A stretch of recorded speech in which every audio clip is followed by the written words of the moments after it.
Between Israel and Palestine has entered its 456th day. At least 22 Palestinians were killed and 14 others remain missing after Israeli airstrikes reportedly targeted various areas in Gaza City and the southern city of Khan Yunis. We have details in this report. A medical source says 11 Palestinians were killed and others injured in an airstrike on a home in a neighborhood in an eastern Gaza city.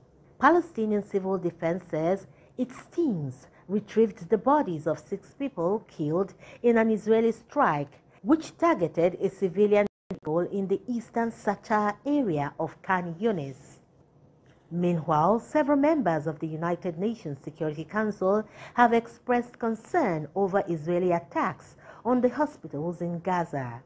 The Security Council meeting came following last week's raid on the Kamal Adwan Hospital and the arbitrary arrest and detention of its director, Hussam Abu Safia.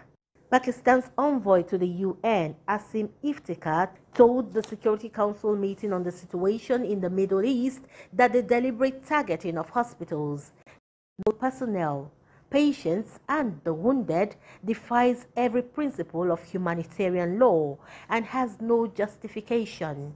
The ambassador asked the council to shoulder its responsibility and not to turn a blind eye to the tragedy, adding that silence is complicity.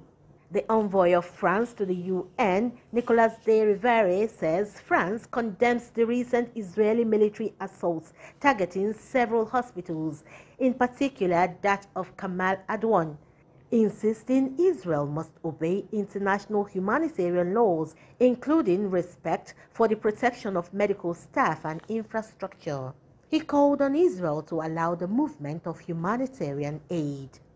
On his part, Palestine's envoy to the UN, Riyad Mansour, was moved to tears as he recalled words that a doctor from the Médecins Sans Frontières, Mahmoud Abu Nujaila, wrote at Gaza's Al-Auda hospital before Israeli forces killed him in a missile strike in 2023.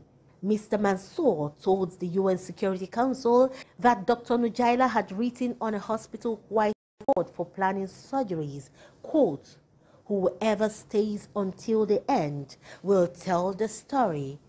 We did what we could. Remember us." We're still watching The World Now. We'll be back with more stories after this break. Stay with us.